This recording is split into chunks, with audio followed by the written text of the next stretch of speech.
Assalamu alaikum wa rahmatullahi wa barakatuhu. Welcome to this episode, and I pray everybody well understands whatever we've been studying so far. Our topic today is al-jumlatul fi'liya. Al-jumlatul fi'liya. That is a verbal sentence. Now we already know what a jumla is, which is a sentence, and we already know what a fi'l is. Fi'lun, as we started before, we learned about ismun wa fi'lun wa harf. So we know what a fi'l is. So if you see al-jumlatu al-fi'liya, then we mean a verbal sentence. Likewise, you come and see al-jumlatul ismiya, where ism will come, and then that will mean a nominal sentence. But what is a verbal sentence in Arabic language? Let's go ahead and see what it is. I can assure you we've already seen a lot of examples of verbal sentences, but because it wasn't the specific topic for it, they didn't bother to indicate. But then this is the topic to get us acquainted with what do we mean by a verbal sentence in Arabic language, and what do we mean by a nominal sentence in Arabic language, which will follow up this lesson. So al-jumlatul ismiya, verbal sentence. Al-amthila, examples. Lama'a al-barku. Lama'a is to glitter, to sparkle. That is lama'a. When a light sparkles like that, or glitters, or anything like diamond, it sparks, the color sparks, or it has this brightness that sparks or glitters. That is what we call lama'a. When we say lama'a, past tense, manner, it glittered. It says lama'a al-barku. Al-barq is thunder. So here we mean the thunder glittered, or the thunder strike glittered. That is, it gave out this light. Okay. Awa adhibu. Awa is the cry of the wolf. Adhibu, we've already seen adhibu, which is wolf. Awa is the way it cries. Like if it was a human being, I would say baka atiflu, the child cried. But in dhib, we don't say baka adhibu. The appropriate word for it is awa adhibu, which we can say the wolf barked, or the wolf howled.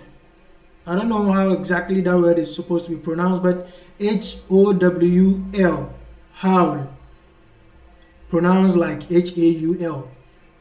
It says awa adhibu. That is, the wolf howled or the wolf barked. And then we have yaskutu athalju. Yaskutu athalju.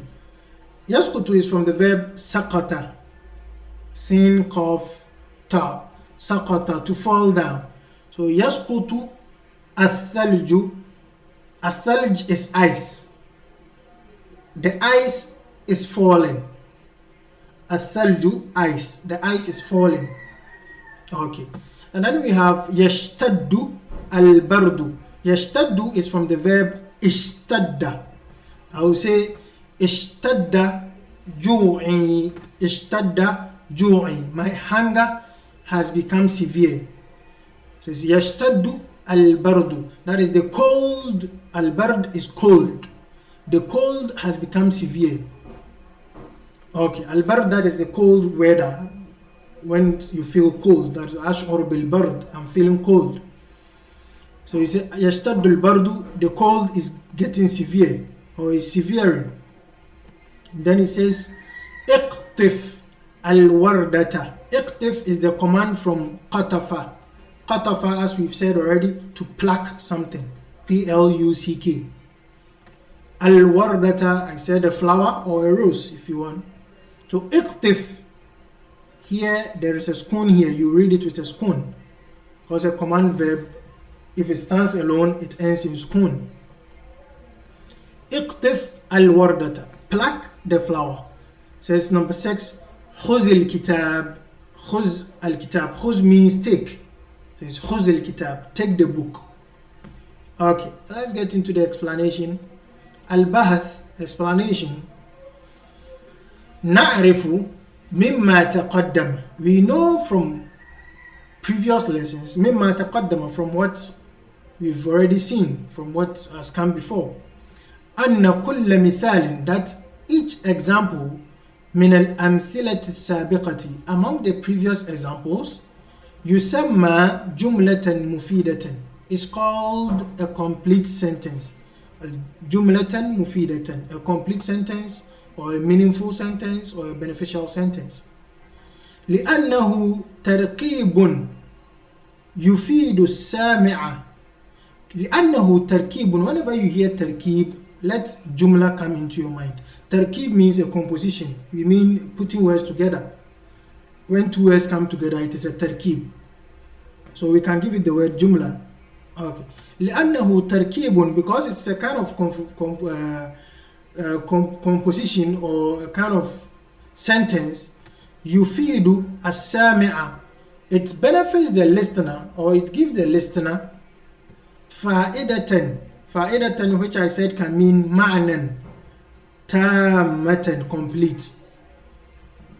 So he's saying that نعرف مما تقدم أن كل مثال, we know from previous lessons that each example من الأمثلة السابقة, among the previous examples, يسمى جملة مفيدة, is called a complete sentence. لأنه تركيب, because it is a kind of sentence. يفيد السامع, it gives the listener فائدة تامة, a complete meaning. وإذا تأملنا, and if we ponder or think through هذه الجمل, these sentences, وجدنا, we find كل واحدة, each one, منها, among it, each one among the sentences, مركبة من, made up of, or composed of, فعل, a verb, وفاعل. So these are the two keys. All these sentences have a verb, and then it has a fa'il, a doer, which we've already seen what a verb is, and we also know what a fa'il is, as we've explained that a bit extensively previously. So all these sentences have a verb and a doer. وَلِأَنَّ كُلَّ جُمْلَةٍ, and because each sentence من هذه الجمل, among these sentences, مبدوءة, is begun with. When you hear مبدوءة, when we say something is مبدوءة بشيء, it is begun with this thing. Like I say,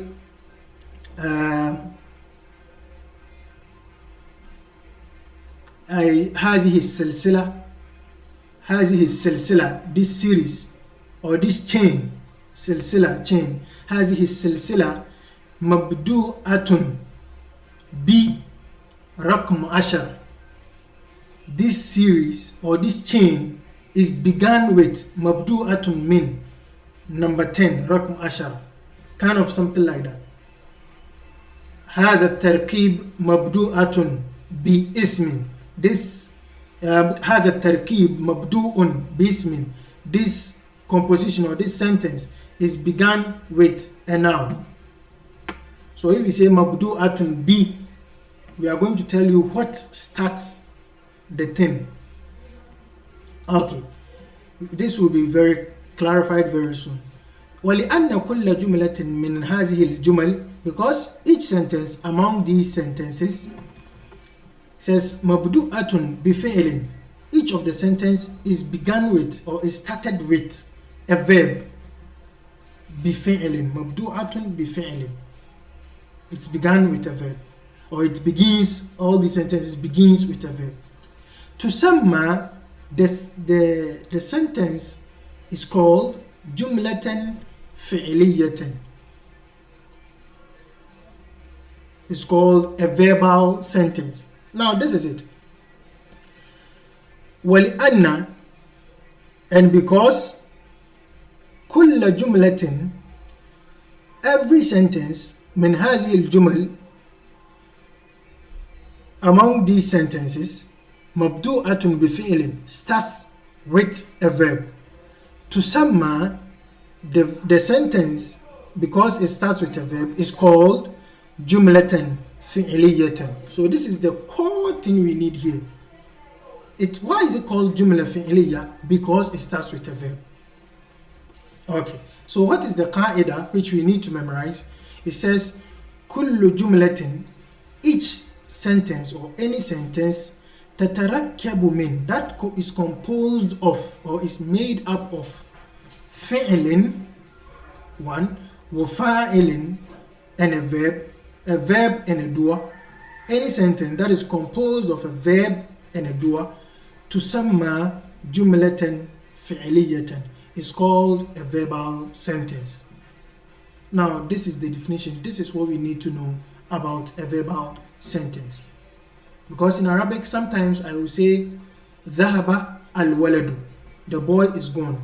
And another time you hear me say al-waladu dhahaba, the boy is gone. In English it's still the boy is gone, the boy is gone. You don't say gone is the boy in English. Except when you want to, I don't know if there is a language like that. But in Arabic we have zahaba al-waladu, the boy, the verb comes first, or I can bring the doer first. Al-waladu zahaba. So we need to understand when it is a verbal sentence and when it is a nominal sentence and how we treat them. We've already learned that the doer should end marfu', should have dhamma. So in this case, that we've learned that a verb will come and then the doer follows. Now let's see something here. This sentence has a verb and a doer. The dhamma didn't come, but because we've already learned that al-fa'il is supposed to be marfu', then we will read it with dhamma here. We wouldn't wait for anybody to tell us. We say lama'a al-barku. It's even a song by is it Sabani? لمع البرق اليماني عن حبيب قد سباني فتذكرت اجتماعا فسجاني, some song like that. I think if you search لمع البرق you find it on YouTube somewhere. Okay, so even though the dhamma is not there, we read it with the dhamma because we know the doer should end in dhamma. So we say لمع البرق. Now this awa is the verb, zi'bu is the fa'il, this is the fi'l, this is the fa'il, yashtaddu is the verb, al-bardu is the fa'il. Now look here, there is a kind of diversion here. Here we have fatha and we have fatha. And we've said that the sentences are made up of a fi'l and a fa'il. Now if you remember, we've said that, we've spoken about al-jumal al-mufida or al-jumlatul mufida in the very first lesson. I think that was the first lesson. Al-jumlatul mufida, we said that when somebody says kum, it is a jumla and it is a jumla mufida. And we explained there in the first lesson that when I say kum, it is command. It means kum anta. The command, I don't need to mention you again because I'm commanding you directly. I don't need to mention your name again. So if I say here iqtif, there is anta here, but it's not necessary. So it is iqtif anta al-wardatu, al-wardata afwan, iqtif anta al-wardata.